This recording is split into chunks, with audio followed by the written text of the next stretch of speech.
A woman in Brazil said two things in the same breath, and the second one nearly got a run off the internet. She said a man who's short on money should be able to say so out loud and invite her over to his place instead of booking somewhere he can't cover.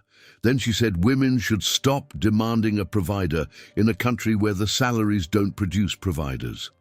The first half sailed through. The second half started a fight. She's right about both, and the second one is the more obvious of the two. The expectation that the man pays is the last surviving piece of an old exchange. He handed over his earnings and the shape of his working life, and what generally came back was a woman who stayed. Children raised in his house under his name, and an agreement that made leaving expensive for both of them. Nearly every one of those pieces has been separated from the money in the last 60 years. The money stayed exactly where it was. That can cost you, whatever you think about who's right in the argument. Accept the old bill in a world that cancelled the old return, and you can spend the best earning years of your life on evenings that decide nothing. You also tend to start selecting women by who lets you keep spending, which is a filter that can catch the wrong kind of person. Ask a man of 35 what he has to show for a decade of dinners and watch him do the addition in his head. In the country she was talking about, the arithmetic isn't subtle. Most working people are living inside their salary. Rent, transport, food, the phone bill, and whatever is left at the end of the month is not enough to be called savings. Now set the provider standard down on top of that. The man who clears it is often the man willing to hand over the biggest share of what he has, or to borrow so it looks like he has more. You know what that looks like from the street. He picks the place she's heard of. He takes the bus there so the ride doesn't come out of the dinner. He eats badly for the rest of the week and mentions it to nobody. He puts the meal on the card in installments, which means he is still paying for that evening 4 months later, long after she has stopped answering his messages and he has stopped sending them. What that rule rewards is speed and size of spend on a stranger and very little else. A man with money set aside and a plan for it often performs worse under that test than a man with an empty account and a credit limit. One of them is the better provider by any definition you'd use if you were being serious. The other one tends to get the second date. Look at what he's buying with it. One evening and permission to ask for another one. No claim on her week, nothing agreed, nothing owed in either direction by anybody. When people call that being a gentleman, what they're describing is money going one way with nothing coming back the other way. Most men watching have made that transfer. Plenty of you made it more than once this year. Add up what those evenings cost you over the last 12 months. The bills, the rides, the tickets, the drinks bought for someone whose surname you never learned.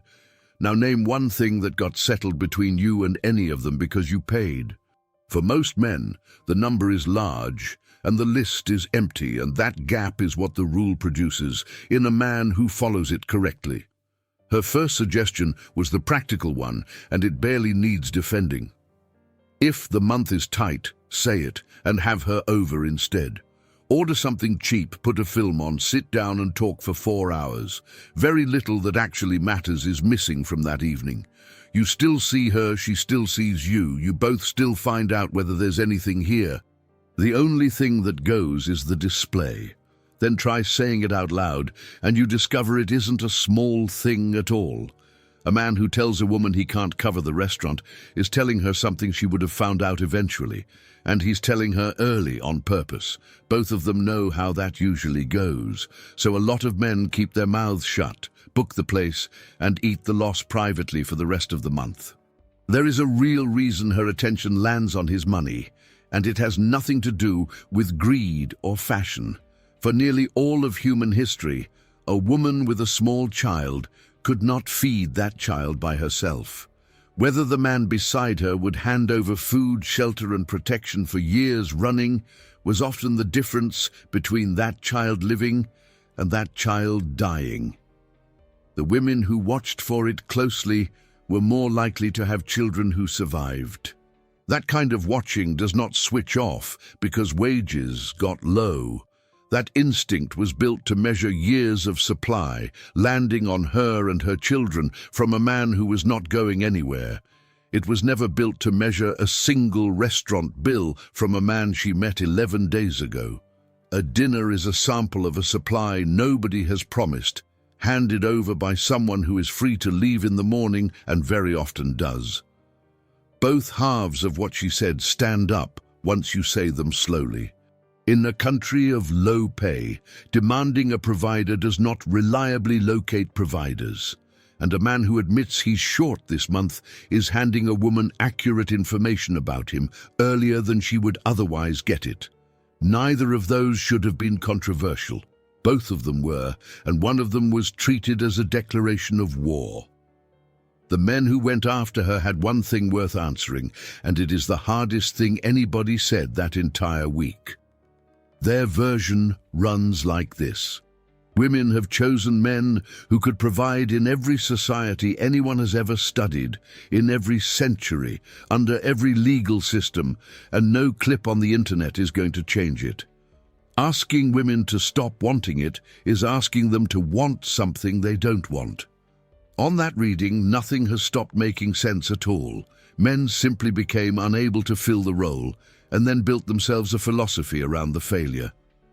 A broke man calling the standard unfair is a man marking his own exam paper. The first part of that is true, and I am not going to pretend otherwise to make the rest of this easier. The preference is real, and it's widespread. It survived big changes in the law, and in who earns what. And it isn't going to be talked out of existence by her, by me, or by anyone else. Any man building his life around the idea that women in general will suddenly stop caring what he can earn is building on ground that isn't there. Now hold that next to what actually happens at a table on a Friday night. What the preference wants is a man whose earning lands on her life across years. What the current rule tests is how much of 1 month he will hand to a woman who has promised him nothing. Those are two different tests. In a country where money is tight, they routinely point at two different men. The man who could genuinely provide is very often the one who says the sentence that gets him rejected. He looks at the price of the evening, sees a fifth of what he puts aside every month toward a place of his own, and says he'd rather do something cheaper. Under the standard being defended so loudly, he just failed. The man who put it on credit and will still be paying for it in November past, with room to spare. This isn't a rare exception you have to go hunting for. Talk to any man building something with his hands or his savings where money is scarce. His cash is committed, and it is committed on purpose. It's in stock, in a van, in the deposit for the room he wants to rent for the shop. He may be the most providing man in the building and the worst possible date under the rule as written. The demand often doesn't deliver what the people defending it say they want. It rewards spending, and spending is a bad signal for what a man can supply over 10 years.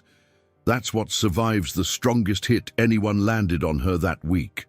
Asking for a provider can end up being a bad way of finding one. One more thing came out of that fight, mostly from women, and it's serious enough to get a straight answer instead of a joke. She carries risk, he doesn't. Pregnancy, the years, what a birth does to a body, the gap it opens in a career. Somebody has to account for that, and the man is the one in a position to pay for it. The risk is real, and I'd argue it's underrated by most men. It's a reason for a woman to be extremely careful about which man she builds a life with, and a reason a man should be worth something across decades rather than across one evening. It tells you very little about who pays for drinks in week 1. That asymmetry becomes real the moment a child or a shared home exists. The bill arrives years earlier, and it lands hardest on men who never get anywhere near either. Something about the fight itself is worth more than any position anyone took inside it. Watch which half of her sentence got attacked. Almost nobody went after her over men admitting they're broke. That half passed with barely a scratch on it. A few men found it uncomfortable and said so, and that was the end of that conversation. The shouting started at the second half, where she asked women to drop the demand, and a large share of the loudest replies came from other women. I went through those replies for longer than I'd like to admit. Two of them, one right after the other, both from women, said they'd rather stay home on a Saturday than sit on some guy's sofa for a first date. I read them twice and put the phone face down on the desk. Put the two requests side by side, and the shape of it is hard to miss. A man is asked to lower his claim on his own dignity. Say you're broke out loud, in front of a woman you're trying to impress, and that lands as sensible advice. A woman is asked to lower her claim on his income, and it lands as an attack. Same sentence, same speaker, same afternoon. Just about everyone in that comment section understood precisely what the money is there for.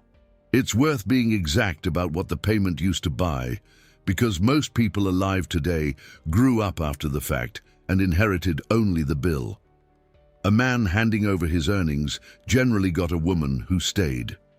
He got an agreement that made walking out expensive for both sides.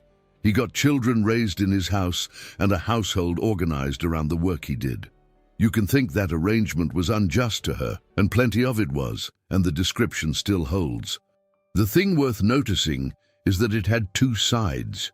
Both people were handing something over. Both of them knew roughly what they stood to lose by leaving, which is what made the whole thing hold together for as long as it did.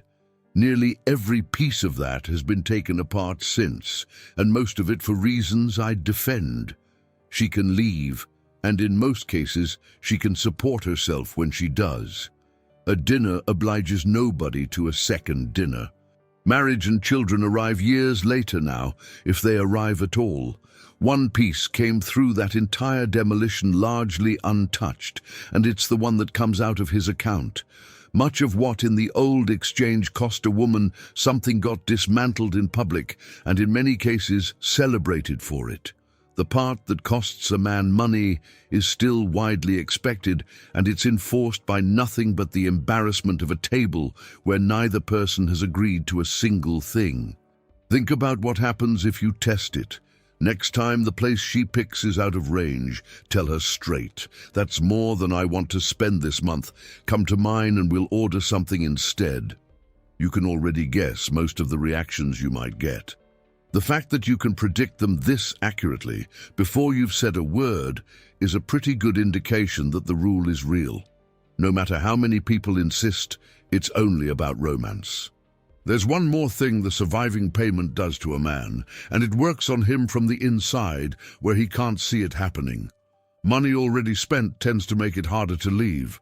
4 months of dinners, 2 weekends away. The trip he covered because she mentioned it twice. When it starts going badly, walking out can feel like setting all of it on fire, so he stays another 2 months. He tells himself the story is about her, about potential, about giving it a fair run. What he's actually holding on to is a receipt. What that money bought him was his own reluctance to go, and that is close to the last thing in the world he needed. I've paid for evenings I couldn't cover. Every single time I said nothing about it and moved money around afterwards to make the rest of the month work. Not once did the woman across the table know, which was the entire point of doing it that way. So the question underneath that whole fight, is bankrolling the relationship still the man's job, has a plain answer, and it's no. 2 people with jobs, no promises made in either direction, nothing owed by anybody. The bill should look like what that actually is. Split it, take turns. Let whoever picked the expensive place carry the difference for choosing it. The money finally matches the state of things, that's all. Nobody's being asked for charity here, and nothing is being taken away from anyone. What ends is the pretense that one person's wallet is public property while the other's is private. And it runs in both directions, which is where a lot of men get this badly wrong. If you want the bill split in week 1, you don't get to reach for the old arrangement in year 6. You don't get a household organized around your work. You don't get to assume she'll carry you through a bad year on the grounds that you paid for 11 dinners in 2024. Even terms at the start means even terms the whole way through, and that has to be fine with you before you say a word about it to her. One thing comes out of all of this that you can use this week, and running it costs you nothing at all. Spend on an early date what you'd spend on an ordinary evening of your own, and pick the place on that basis rather than on what it says about you. When something is out of range, say so in the same tone you'd use to say you don't eat fish, and then go back to whatever you were talking about. No apology, no explanation, no speech about the economy. Then watch the following 3 weeks closely, because that's where the information is. Some women will find it completely normal. A few will find it attractive because a man who says what he'll spend tends to say other things too. Some of the ones who drift might have taken months of your life before you found out they weren't a fit anyway. You just found that out in week 1 for the price of a night in. That's the return on one sentence. You get the truth early, before the months and the money and the receipts you can't bring yourself to write off. And you get it without asking anybody for a favor or a discount, which matters, because a man asking for sympathy about his own budget is a different creature entirely from a man stating what he's willing to spend.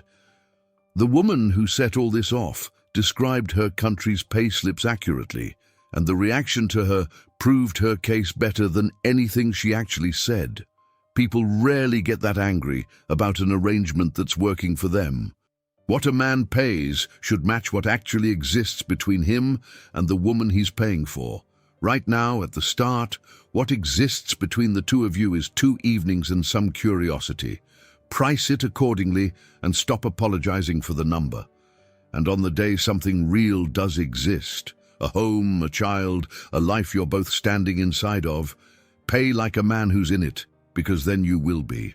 Until that day comes, you are a stranger buying dinner for a stranger, and there is no reason on earth that it should come out of one pocket.